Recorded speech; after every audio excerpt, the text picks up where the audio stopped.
ഇത് നമ്മളെ ഒരു എഗ് റോസ്റ്റ് ആയിട്ടാ ചെയ്യാൻ വേണ്ടിയിട്ട് പോകുന്നത്. സാധാരണ നമ്മൾ വീടുകളിലൊക്കെ എപ്പോഴും എഗ് റോസ്റ്റ് നമ്മൾ ഉണ്ടാക്കാറില്ലേ. പക്ഷേ ഇത് നമ്മൾ ഉണ്ടാക്കുന്നത് ഒരു വെറൈറ്റി ആയിട്ടുള്ള ഒരു എഗ് റോസ്റ്റ് ആണ്. സാധാരണ നമ്മൾ എഗ് റോസ്റ്റിലേക്ക് ഉണ്ടാക്കുമ്പോൾ തക്കാളിക്ക് ചേർത്തിട്ടല്ലേ ഉണ്ടാക്കുന്നത്. ഇതിലേക്ക് നമുക്ക് തക്കാളിയൊന്നും ആവശ്യമൊന്നുമില്ല. വളരെ കുറച്ച് സാധനങ്ങൾ വെച്ചിട്ട് വളരെ എളുപ്പത്തിൽ നല്ല ടേസ്റ്റി ആയിട്ട് റെഡി ആക്കിയിട്ട് എടുക്കുന്ന ഒരു എഗ് റോസ്റ്റ് ആണ് ഉണ്ടാക്കുന്നത്. അപ്പോൾ നിങ്ങൾ ട്രൈ ചെയ്ത് നോക്കാൻ വേണ്ടിയിട്ട് മറക്കരുത് കേട്ടോ. അപ്പോൾ നമുക്ക് എഗ് റോസ്റ്റ് നമുക്ക് റെഡിയാക്കാൻ വേണ്ടിയിട്ട് തുടങ്ങാം. അപ്പോൾ ഞാനിന്നിവിടെ പുതിയ പാനിലായിട്ട് ഉണ്ടാക്കാൻ വേണ്ടിയിട്ട് പോകുന്നത്. നാട്ടിൽ നിന്ന് കൊണ്ടുവന്ന പാനാണ്. ഇന്നലെ നമ്മൾ ബീഫ് ഫ്രൈ ഉണ്ടാക്കിയേക്കണ ഒരു പാനിനെ കുറിച്ച് നിങ്ങൾ 2-3 പേര് ചോദിച്ചിട്ടുണ്ടായിരുന്നു ഏത് കമ്പനിയാണെന്നുള്ളത്. ഞാനത് കാണിച്ചു തരാട്ടെ ഏത് കമ്പനിയാണെന്നുള്ളത്. അപ്പോൾ നമുക്ക് ഫസ്റ്റ് എന്താ ചെയ്യാന്ന് വെച്ചിട്ടുണ്ടെങ്കിൽ ഞാനിവിടെ മുട്ട പുഴുങ്ങി വെച്ചിട്ടുണ്ട്. ഈ മുട്ടയിലേക്ക് നമുക്ക് കുറച്ച് മസാല നമുക്കൊന്ന് മിക്സ് ചെയ്യണം. ഞാനിവിടെ 4 മുട്ടയായിട്ട് എടുത്തേക്കുന്നത്. ഒരുപാട് വലിയ മസാലകളൊന്നും ആവശ്യമൊന്നുമില്ല. സാധാരണ കറിയിൽ ഉപയോഗിക്കുന്ന മഞ്ഞൾപ്പൊടി, മുളക് പൊടി, ഗരം മസാല, അത്രയ്ക്ക് സാധനങ്ങളൊക്കെ ആവശ്യമുള്ളൂ. അപ്പോൾ നമ്മൾ മസാലപ്പൊടികൾ നമ്മൾ മിക്സ് ചെയ്യാൻ വേണ്ടിയിട്ട് പോകട്ടെ. അപ്പോൾ ഒരു 1/4 ടേബിൾ സ്പൂൺ മഞ്ഞൾപ്പൊടി, ഒരു 1/2 ടേബിൾ സ്പൂൺ മുളക് പൊടി, 1/4 ടേബിൾ സ്പൂൺ ഗരം മസാല. ഇത് നമ്മളന്ന് താറാവ് കറി ഉണ്ടാക്കിയിട്ടുണ്ടായിരുന്നില്ല, അപ്പോൾ പൊടിച്ച മസാലയാണ്. മണത്ത് നോക്കിക്ക് നല്ല മണമുണ്ട്. ഇതിലേക്ക് ഒന്നല്ലെങ്കിൽ നാരങ്ങ നീര് ചേർക്കുക, അല്ലെങ്കിൽ വിനീഗർ ചേർക്കുക. അപ്പോൾ ഞാനിതിലേക്ക് വിനീഗറാണ് ചേർക്കുന്നത്. എൻ്റെ അടുത്ത് നാരങ്ങ നീരില്ല, അല്ലെങ്കിൽ നാരങ്ങ നീര് ചേർത്താലും മതി കേട്ടോ. ഇത് നമുക്കൊന്ന് എന്താ പറയുക, ഒന്ന് മിക്സ് ചെയ്തിട്ട് എടുക്കണം. അപ്പോൾ അതനുസരിച്ചിട്ടുള്ള നാരങ്ങ നീരാ വിനീഗർ ഏതാണെന്ന് വെച്ചിട്ടുണ്ടെങ്കിൽ അത് ചേർക്കാം. ഇതിലേക്ക് നമുക്ക് ആവശ്യത്തിന് ഉപ്പ് ചേർക്കാം.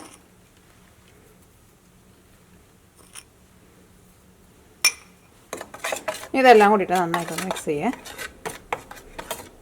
ഒന്ന് വെട്ടായിട്ട് എടുക്കണം.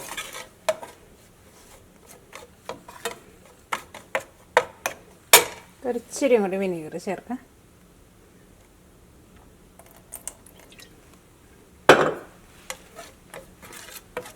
കുറേശ്ശെ വിനീഗർ അല്ലെങ്കിൽ നാരങ്ങ നീര് ചേർത്തിട്ട് ഒരുപാട് ഇങ്ങനെ വെള്ളം പോലെ എടുക്കരുത് കേട്ടോ. കുറച്ച് ഇങ്ങനെ ഒരു പേസ്റ്റ് പോലെ എടുക്കണം. അവിടെ മുട്ടയുമ്പോൾ നമുക്ക് തേക്കാൻ വേണ്ടിയിട്ട് പറ്റണം. അപ്പോൾ ഒരുപാട് വെള്ളം പോലെയല്ല, എന്നാൽ ഒരു പേസ്റ്റ് ആക്കിയിട്ട് എടുത്തിട്ട് ഇനി നമ്മൾ പുഴുങ്ങിയെടുത്തേക്കണ മുട്ടയുണ്ടല്ലോ, ഈ മുട്ട നമുക്ക് ഈ ഉണ്ണി കട്ട് ചെയ്യാണ്ട് നമുക്ക് ഈ വെള്ളം അങ്ങോട്ട് സെപ്പറേറ്റ് ആക്കിയിട്ട് എടുക്കാം.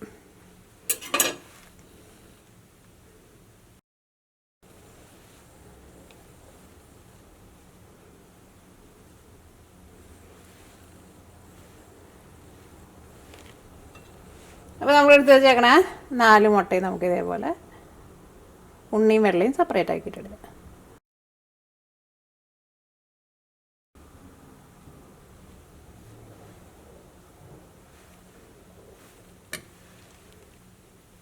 ഇനി നമുക്ക് ഈ മസാല ഈ മുട്ടയുടെ ഉണ്ണിയിലും വെള്ളയിലും നന്നായിട്ടൊന്ന് മിക്സ് ചെയ്യാം. കൈ കൊണ്ട് മിക്സ് ചെയ്യാം.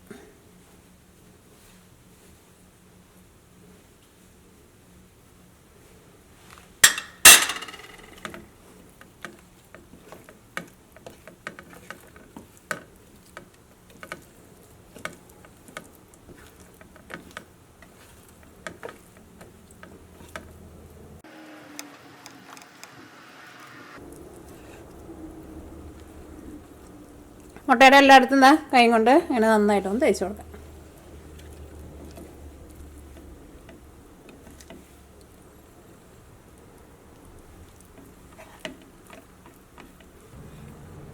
ഈ മുട്ടയുടെ ഉണ്ണിയുമേ തേച്ച് കൊടുക്കാം.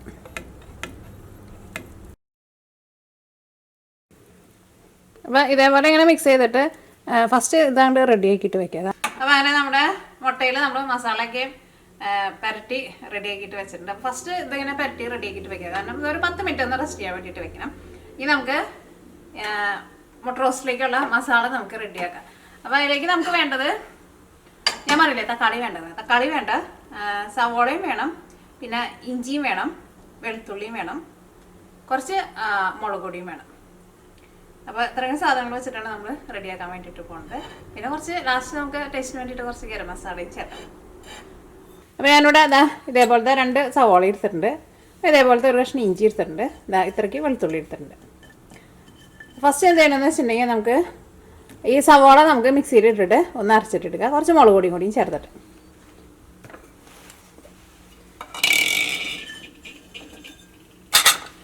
നമുക്ക് മിക്സിയുടെ ജാർ എടുക്കാം.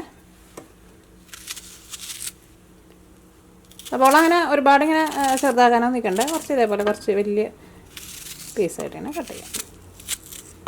ഓക്കെ, ഞാനപ്പോൾ 2 ട്രിപ്പായിട്ടാണ് അരച്ചിട്ട് എടുക്കുന്നത്. കാരണം ഇത് ചെറിയ ജാറാണല്ലോ. ഫസ്റ്റ് ഇതൊന്ന് കറക്കിയിട്ട് എടുക്കുക. അത് കഴിഞ്ഞിട്ട് ബാക്കിയുള്ള സവോളയും ചേർത്ത് കഴിഞ്ഞിട്ട് നമുക്ക് മുളക് പൊടിയും കൂടിയിട്ട് ചേർക്കാം. അപ്പോൾ ഇനി ബാക്കിയുള്ള ഒരു സവോളയും കൂടിയിട്ട് ചേർക്കാം. അപ്പോൾ ചെറിയ സവോളയെന്ന് വെച്ചാൽ നിങ്ങൾ അതനുസരിച്ച് എടുക്കണം കേട്ടോ. ഞാനിവിടെ 1 ടേബിൾ സ്പൂൺ മുളക് പൊടി ചേർക്കുന്നുണ്ട്. അല്ലെങ്കിൽ മുളക് പൊടി നിങ്ങളുടെ എരിവിനനുസരിച്ചിട്ട് ചേർക്കാം. ഇതിലേക്ക് ആവശ്യത്തിന് ഉപ്പ് ചേർക്കാം. ഇപ്പോൾ നമുക്ക് ഉപ്പ് ഒരു ഏകദേശം അളവിൽ ചേർക്കാം. അത് കഴിഞ്ഞിട്ട് നമ്മുടെ മസാല നമ്മൾ റെഡിയാക്കുന്ന സമയത്ത് പിന്നെ ടേസ്റ്റ് നോക്കിയിട്ട് നമുക്ക് വേണമെന്ന് വെച്ചിട്ടുണ്ടെങ്കിൽ ചേർക്കട്ടെ. അതിലേക്ക് നമ്മൾ വെള്ളമൊന്നും ഒഴിക്കണില്ല. ഒന്നുകൂടി ഒന്ന് കറക്കിയെടുക്കട്ടെ. അത് നോക്കിക്കേ, ഇപ്പോൾ നമ്മൾ നല്ല പേസ്റ്റ് പോലെ നമ്മൾ അരച്ചെടുത്തിട്ടുണ്ട്. അപ്പോൾ ഇനി നമ്മൾ മുട്ട റോസ്റ്റ് റെഡിയാക്കാൻ വേണ്ടിയിട്ട് പോവാണ്. ഫസ്റ്റ് നമ്മൾ മുട്ട നമ്മൾ മസാലയ്ക്ക് ചേർത്തിട്ട് മിക്സ് ചെയ്ത് വെച്ചിട്ടില്ലേ, ഇത് നമുക്ക് കുറച്ച് ഓയിൽ ഒഴിച്ചിട്ട് ഇതൊന്ന് ഫ്രൈ ചെയ്തിട്ട് എടുക്കാം. നമുക്ക്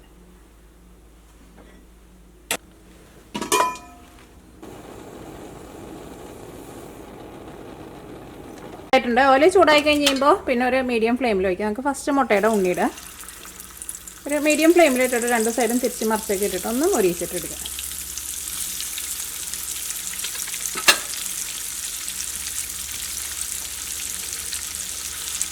ഈ ഭയങ്കരമായിട്ട് കൂട്ടി വയ്ക്കരുത് കേട്ടോ. അപ്പോൾ നമ്മുടെ മസാല പെട്ടെന്നാണ് വരുന്നത്.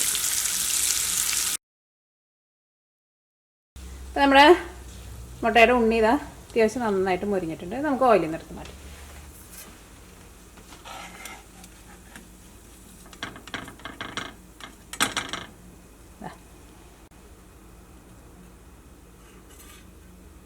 ചേർക്കാം. മുട്ടയുടെ വെള്ളം നമ്മൾ വറുത്തിട്ട് എടുക്കുമ്പോൾ ഒരു ഇച്ചിരി തീ കൂട്ടി വെച്ചോ. മറ്റേത് വറക്കുമ്പോൾ തീ ഒരുപാട് അങ്ങോട്ട് കൂട്ടി വയ്ക്കരുത്. ഇതും ഒന്ന് നന്നായിട്ടൊന്ന് മുരിഞ്ഞിട്ട് വരട്ടെ. ഇതിലേക്ക് നിങ്ങളുടെ അടുത്ത് കറിവേപ്പില ഉണ്ടെന്ന് വെച്ചിട്ടുണ്ടെങ്കിൽ കറിവേപ്പിലയും കൂടിയിട്ട് ചേർക്കാം കേട്ടോ. ഇതിപ്പോൾ നോൺ സ്റ്റിക്കിൻ്റെ പാനാട്ടോ. ഞാൻ സാധാരണ നോൺ സ്റ്റിക്കിൻ്റെ പാൻ ഉപയോഗിക്കില്ല, ഞാൻ ഉപയോഗിക്കാറില്ല. ഇപ്പോൾ നാട്ടിൽ നിന്ന് വന്നപ്പോൾ കൊണ്ടുവന്നതാണ്. ഇതാകുമ്പോൾ ചെറുതാണല്ലോ. ഇതിപ്പോൾ സ്റ്റീലിൻ്റെ കയ്യിലാണ്. പക്ഷെ ഞാനതിങ്ങനെ പാത്രത്തിൽ ഞാൻ തൊടിയിക്കുന്നില്ല കേട്ടോ.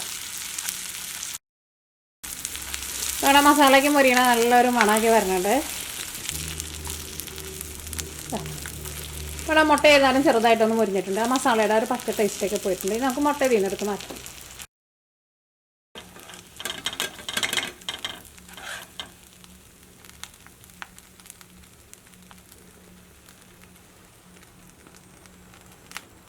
നോക്കിക്കേ, നമ്മുടെ ഓയിലായിരുന്നാലും ഒട്ടും കരിഞ്ഞിട്ടില്ല. പ്രത്യേകം ശ്രദ്ധിക്കുക, തീ കൂട്ടി വയ്ക്കരുത്.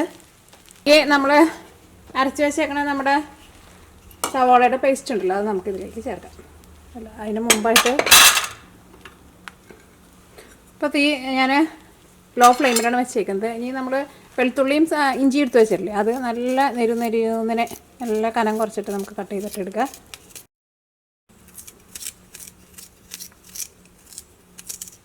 നിങ്ങൾ നേരത്തെ കൂട്ടിയിട്ട് കട്ട് ചെയ്ത് വെച്ചോട്ടോ. ഞാനിവിടെ ലോ ഫ്ലെയിമിലാണ് വെച്ചിട്ട് കട്ട് ചെയ്യുന്നത്. അല്ലെങ്കിൽ നിങ്ങളിങ്ങനെ കട്ട് ചെയ്തൊക്കെ ഇടുമ്പോഴേക്കും ഇതാകെ കരിഞ്ഞ് പോഞ്ഞ് ഒരു വഴിക്കായിട്ടുണ്ടാവും.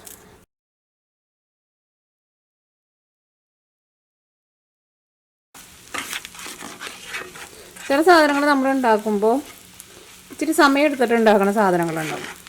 തീ എങ്ങാനും കൂട്ടി വെച്ചിട്ടുണ്ടെങ്കിൽ കരിഞ്ഞു പോകും. ഇതാ, നമ്മുടെ ഇഞ്ചിയും വെളുത്തുള്ളിയും ഒന്ന് ചെറുതായിട്ടൊന്ന് മുരിഞ്ഞിട്ടുണ്ട്. നന്നായിട്ട് മുരിഞ്ഞ് അങ്ങോട്ട് ഒരു ക്രിസ്പി ആവാൻ വേണ്ടിയിട്ട് നിൽക്കണ്ട. പേസ്റ്റ് ചേർക്കണം. അപ്പോൾ അതിൻ്റെ കൂടെ കിടന്നിട്ട് ബാക്കിയുള്ളത് മുരിയാനുള്ളത് മുരിഞ്ഞോളും. ഇതാ,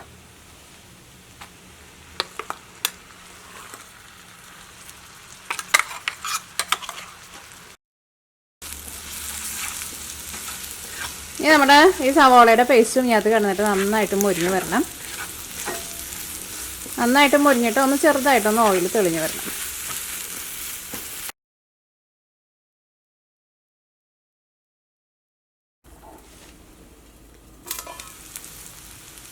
നോക്കിക്കേ, ഇപ്പം ഇതിനകത്ത് ഓയിലൊക്കെ നന്നായിട്ട് തെളിഞ്ഞ് വന്നിട്ടുണ്ട്. നമ്മുടെ മസാല ആയിരുന്നാലും നന്നായിട്ട് മുരിഞ്ഞ് വന്നിട്ടുണ്ട്. നിങ്ങൾ ടേസ്റ്റ് ചെയ്ത് നോക്കാം. പച്ച ടേസ്റ്റ് മാറണം. നിങ്ങൾ ടേസ്റ്റ് ചെയ്ത് നോക്കിയിട്ട് നിങ്ങൾക്ക് പുളി കുറവ് പോലെ തോന്നണുണ്ടെന്ന് വെച്ചാൽ നിങ്ങൾ അതനുസരിച്ചിട്ട് ഒന്നുണ്ടെങ്കിൽ നാരങ്ങനീര് ചേർക്കുക, അല്ലെങ്കിൽ വിനീഗർ ചേർക്കുക. അപ്പോൾ ഞാൻ ഇതിലേക്ക് ഒരു ഇച്ചിരി വിനീഗറും കൂടിയിട്ട് ചേർക്കുന്നുണ്ട്. അത് ലാസ്റ്റ് നമ്മുടെ ഒരു പുളിക്കനുസരിച്ചിട്ട് ഒരു ഇച്ചിരി ചേർക്കാം. ചെറിയൊരു പൊടിയുണ്ട്.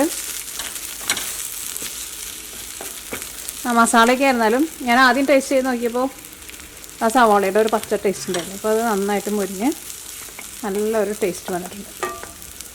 ഇനി നമ്മളിതിലേക്ക് നമ്മൾ വറുത്ത് വെച്ചേക്കണ മുട്ടയുണ്ടല്ലോ, മുട്ട ചേർക്കാണ്.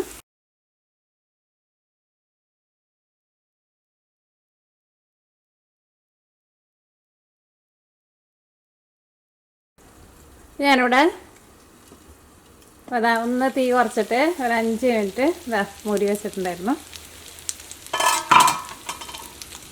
തീ ഓഫ് ചെയ്യാട്ടെ.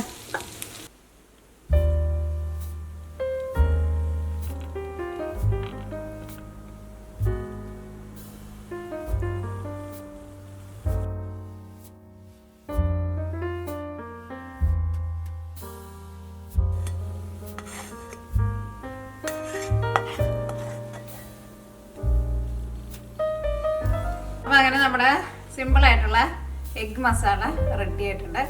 റെഡി ആക്കിയിട്ട് എടുക്കാൻ വേണ്ടിയിട്ട് നല്ല എളുപ്പമാണ്. പക്ഷേ കുറച്ച് സമയം കൂടുതൽ എടുത്തിട്ട് വേണം ഈ മസാല വേവിക്കാൻ വേണ്ടിയിട്ട്. അത് പ്രത്യേകം ശ്രദ്ധിക്കുക. ആ എന്താ പറയുക, ആ സവോളയുടെ പേസ്റ്റ് ഉണ്ടല്ലോ, അത് നന്നായിട്ട് മൊരിഞ്ഞ് വരണം. അപ്പോൾ അത് അത്യാവശ്യം നന്നായിട്ട് ഓയിൽ ഒഴിച്ചാൽ മാത്രമേ ഇത് മൊരിഞ്ഞ് വരുള്ളൂ. ഇത് കഴിക്കുമ്പോഴായിരുന്നാലും നമുക്കങ്ങനെ എന്താ പറയുക, കുറച്ച് മസാല എടുത്തിട്ട് ചോറിലങ്ങനെ മിക്സ് ചെയ്തിട്ട് കഴിച്ചാൽ മതി. ഒരുപാട് മസാലയൊക്കെ ആയിരുന്നാലും നമുക്ക് ആവശ്യം ഉണ്ടാവില്ല. അപ്പോൾ കുറച്ച് സമയം എടുത്തിട്ട് നന്നായിട്ട് മൊരിച്ചിട്ട് ഇടുക. അപ്പോൾ നല്ല ടേസ്റ്റ് ആയിരിക്കും. മൊരിഞ്ഞില്ല എന്ന് വെച്ചിട്ടുണ്ടെങ്കിൽ ഒട്ടും ടേസ്റ്റ് ഉണ്ടാവില്ല. പിന്നെ ഒന്നുകൂടി വിനീഗർ ചേർക്കുക, അല്ലെങ്കിൽ നാരങ്ങ നീര് ചേർക്കാം. അത് ലാസ്റ്റ് നമ്മുടെ മസാലയുടെ പുളി നോക്കിയിട്ട് ആ പുളിക്കനുസരിച്ചിട്ട് ചേർത്ത് കൊടുക്കണം.